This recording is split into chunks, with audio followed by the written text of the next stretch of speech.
What's up everybody, D-Man back. Welcome to a brand new video, and today we are going to be doing my review for Pacific Rim from 2013. So the movie starts out with some narration over a montage of this movie's past. The timeline starts in 2013. In the montage, narrated by our main character Riley Beckett, we see kaiju open a portal in the Pacific Ocean and start to destroy coastal cities. It is mentioned that the only way to beat monsters is to, quote, create monsters of our own, which is one of my favorite quotes from the whole movie.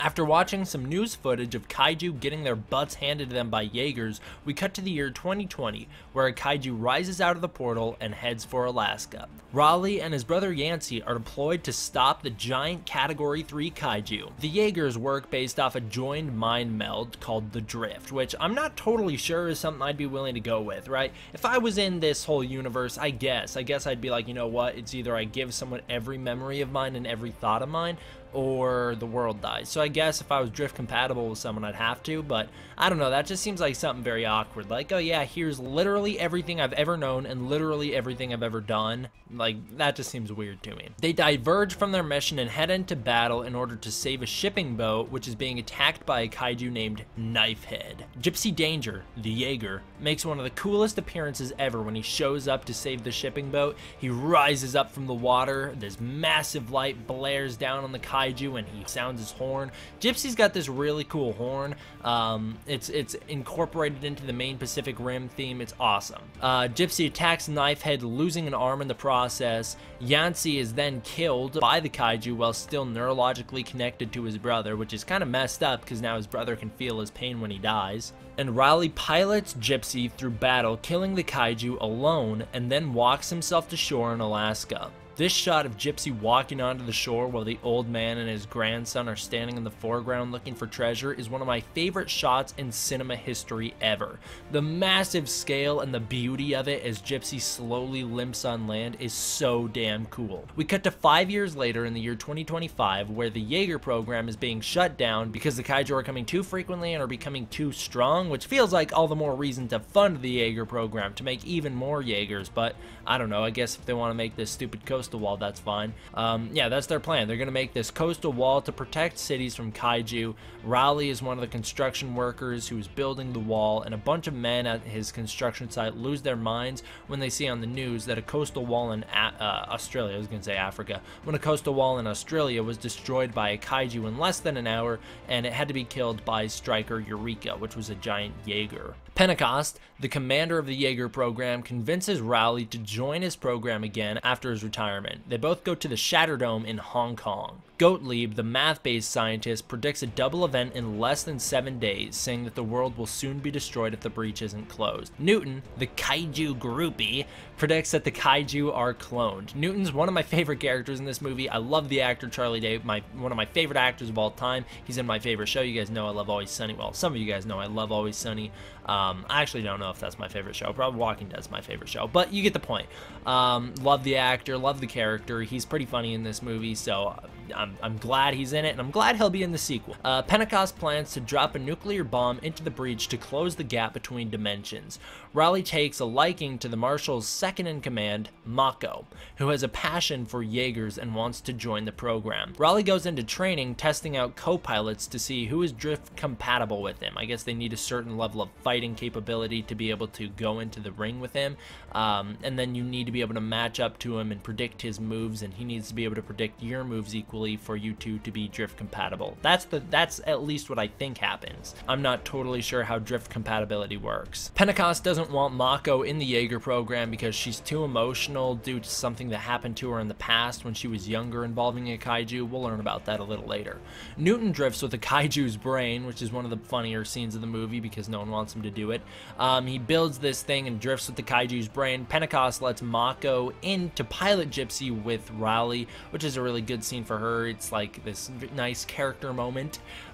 During their test run, however, the neurological handshake goes well at first until Raleigh flashes back to Yancey's death, sending both people in the Jaeger out of alignment. Gottlieb warns Pentecost about Newton's drift, and Newton reveals he saw the kaiju being grown on an assembly line as specific weapons from a super species race of aliens called, I think they're called the Precursors, who want to colonize Earth. The Precursors tried to harvest Earth before but failed because of the atmosphere. This was, quote, the dinosaurs, which is honestly pretty stupid. I was unhappy when I heard that line back in 2014, the first time I saw this movie, and I'm unhappy every time I ever hear that line, because it's just such a stupid concept. But now, because of pollution, Earth is ready for the taking, so the kaiju are on their way. Pentecost sends Newton out to the black market to get a new kaiju's brain to drift with so that they can get more information on how the kaiju work. Raleigh and Mako find themselves in Tokyo during a kaiju attack in the past. Mako's just a little girl. She panics and goes into this defensive pose, and she's all freaked out. And the defensive pose activates one of Gypsy's hand cannons, setting it to fire on a bunch of people, which is a really cool way to introduce the whole kind of PTSD aspect of it and get us to see Mako's backstory. I love the way that they finish off this story later on in the movie, and how we're kind of just left on a cliffhanger. Like, we see this giant crab-like monster attacking little girl Mako, and she's like cornered in this alley, and then we see some sort of Jaeger fly past in the background on a helicopter, and then the kaiju is presumably killed, but we don't really get to see anything else that happens. They're disconnected before anything bad can happen in present. They're disconnected from the breach and from Gypsy. Gypsy's powered down, and nothing bad happens as a result of it. Newton runs around Hong Kong looking for the black market, and there's a really cool shot of him running around while a giant skeleton of a kaiju's dead corpse is behind him. It's actually the skeleton of the kaiju, and it's built into this building, and later on we see it used as a church, which is super awesome. Newton finds the black market and meets the person in charge. The man's name is Hannibal Chow, and he is such a badass. I love this guy. He's played by actor Ron Perlman, and he's absolutely great. He's hilarious. I love this character. Raleigh gets into a fight with Chuck Henson, the son of Herc Henson. They're the pilots of Striker Eureka, and Raleigh very easily wins, which is really cool because they have this kind of rivalry going on throughout the movie, Raleigh and Chuck, and Chuck's kind of this like arrogant, mean character, so it's nice to see him get beat up a little bit in this fight scene and kind of humble him down. Pentecost grounds Mako and says Raleigh will have to find a new co-pilot in order to run Gypsy. Raleigh confronts Pentecost about what he saw in Mako's memories, and now we get the final flashback where we get to see the full story of what happened. The facts are that the Jaeger pilot who saved Mako was Pentecost, and he saved her when she was just a little girl, and he raised her ever since. The thing is, it's kind of strange that he is the Jaeger pilot for this Jaeger, because if I'm not mistaken, this is Coyote Tango or Coyote Tango. It's one of the two names. This is the Japanese Jaeger, so it's kind of weird that this guy's the pilot. I'm not sure if he's supposed to be American in this movie, or he has an accent, so I'm not sure like what country he's supposed to be from, but he's definitely not Japanese.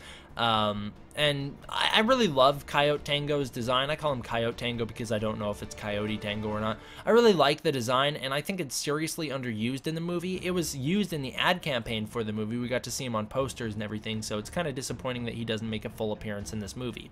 Pentecost took in Mako after the fight, and he raised her as his daughter. I'm very interested to see the way this translates into Jake and Mako's relationship in Pacific Rim Uprising. I have yet to see Pacific Rim Uprising at the time of recording this review. I'm actually going to be seeing it in 30 minutes, so I'm getting this review done just in the nick of time.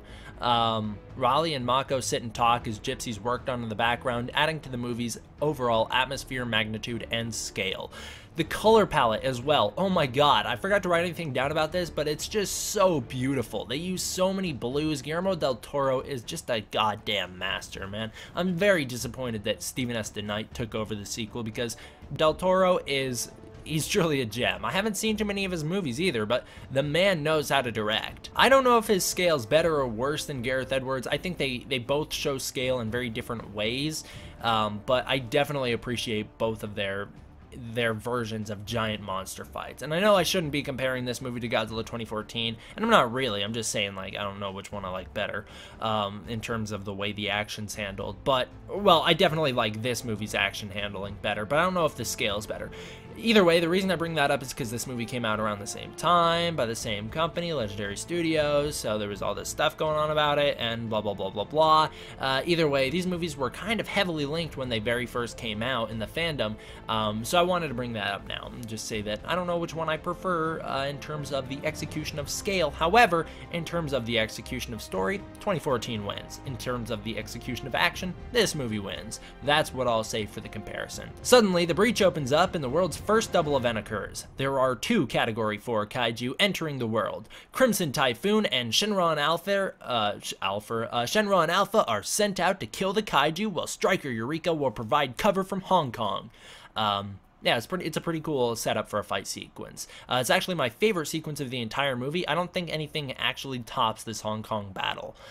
Crimson Typhoon is my favorite designed Jaeger, and it is a shame to see how underused he is in this movie. You have a 3-armed Jaeger who has these blade hands. How are you not going to use that to your advantage? But I don't know, they just wanted Striker and Gypsy to get the spotlight, I guess, because this Jaeger is dealt with very quickly and destroyed very quickly.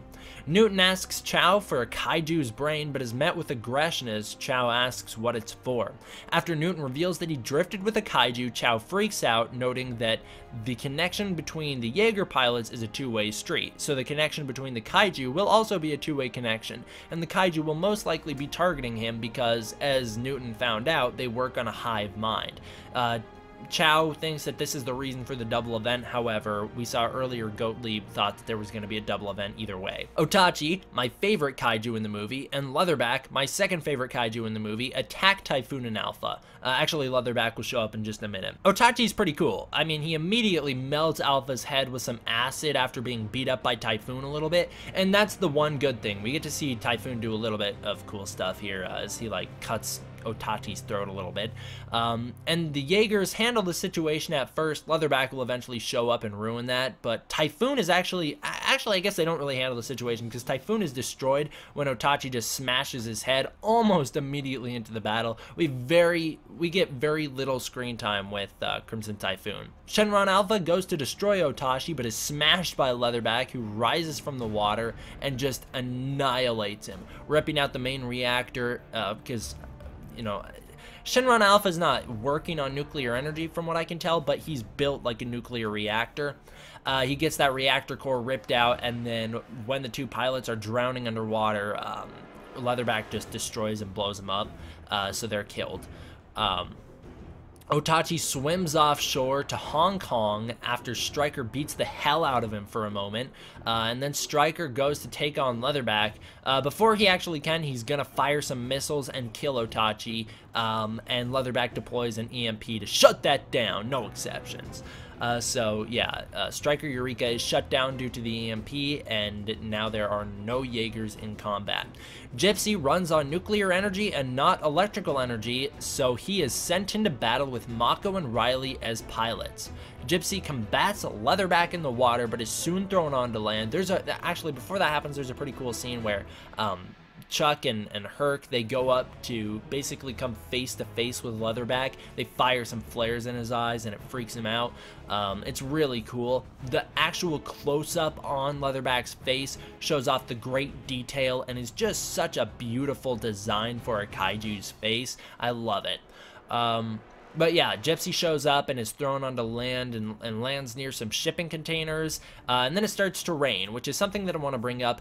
It rains constantly in this movie. It rains all throughout the start, it rains all throughout this scene, and in this movie it's just constantly wet. It either is raining, or there's water in the rooms that they're in, or they're underwater, or they're in the ocean. It is just constantly wet. This movie's still very beautiful, don't get me wrong, but after just seeing the constant rain and all that stuff, it kind of drags you down, makes you feel a little glum, and at the same time, it kind of makes things feel a little samey. Don't get me wrong though, I just want to stress, this is a beautiful movie. It's still gorgeous, but it does get dragged down by that a little bit. Gypsy uses some shipping containers against Leatherback and then blasts his chest open with his hand cannon, which is awesome. Then they go to check for a pulse by exploding Leatherback's chest some more. After Leatherback is dead, Gypsy heads into the city to combat Otachi. Otachi finds Newton in a kaiju refuge underground and goes to eat him or something. I'm not totally sure what he's gonna do. But before he can get the chance, a massive horn erupts from blocks away.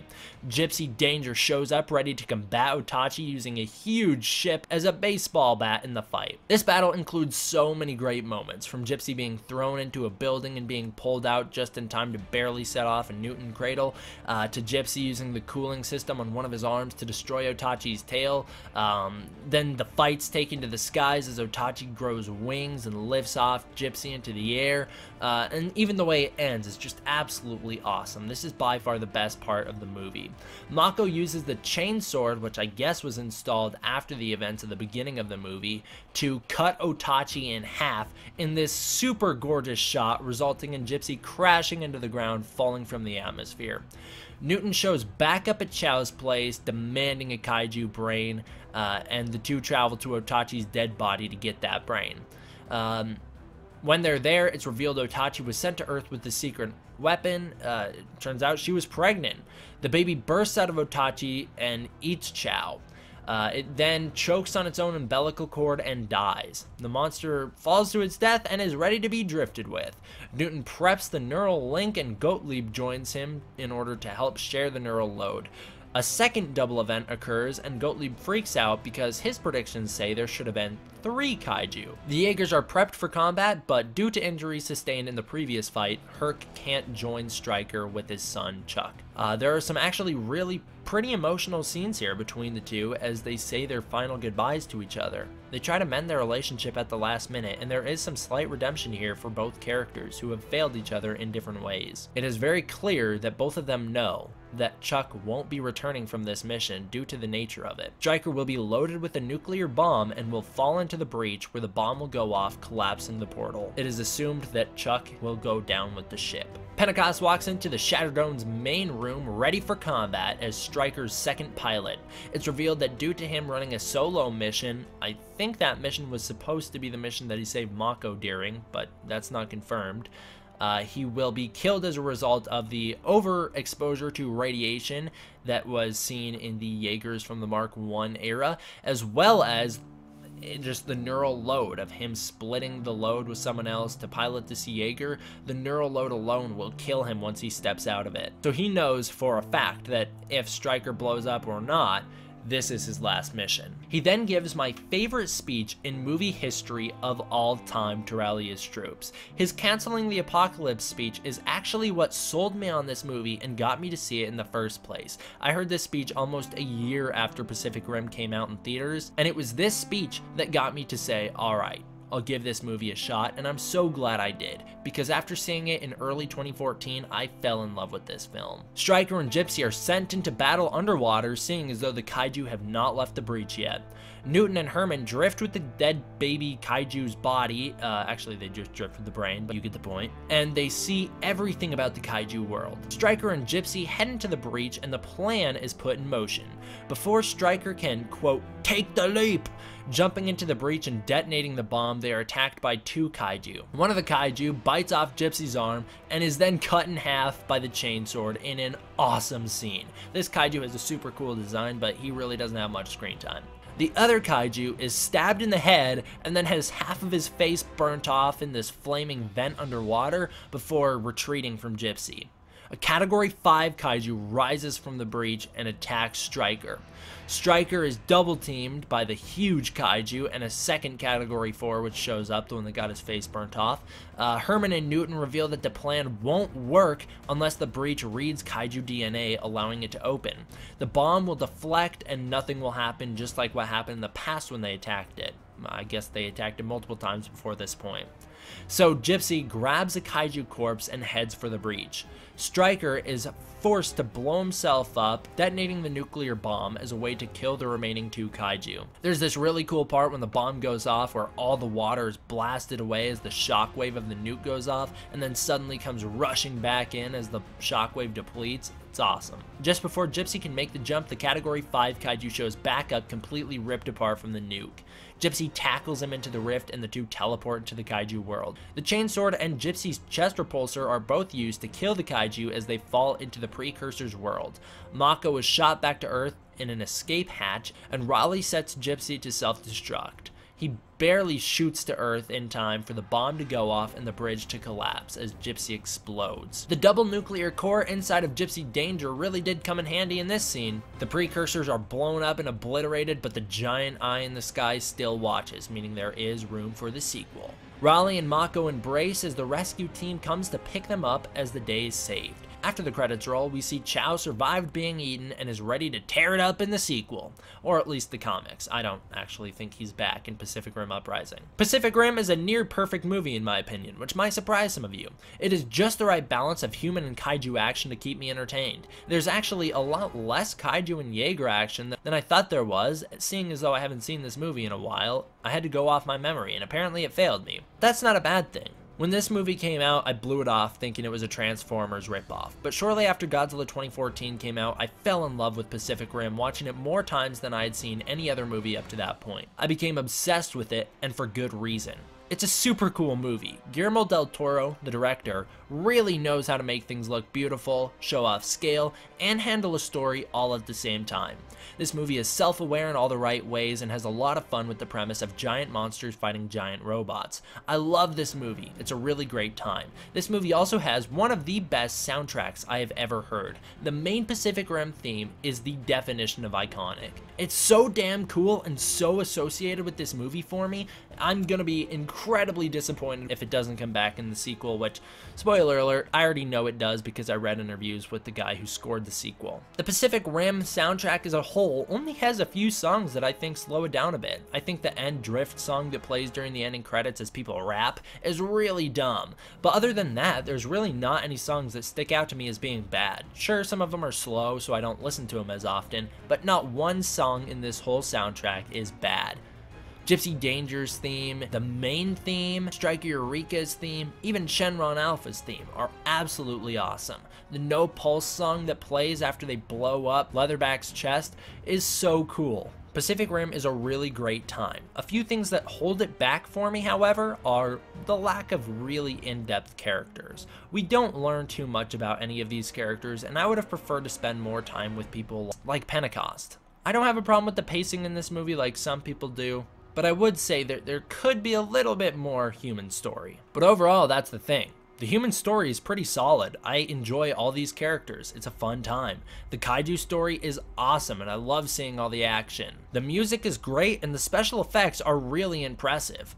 Overall, I give Pacific Rim from 2013 a 9 out of 10. Definitely one of the best movies out there. It's just way too much fun not to be. But God, if it would just stop raining, that would really help. Alright guys, thank you all for watching. I hope you enjoyed. This video might come out after my Pacific Rim Uprising spoiler-free review. If that's the case, I apologize that it took me so damn long to get this review out. I hope you enjoyed it. And I will have my Pacific Rim Uprising spoiler review out soon. Thank you all for watching. I hope you enjoyed. See you guys next time. D-Man, out.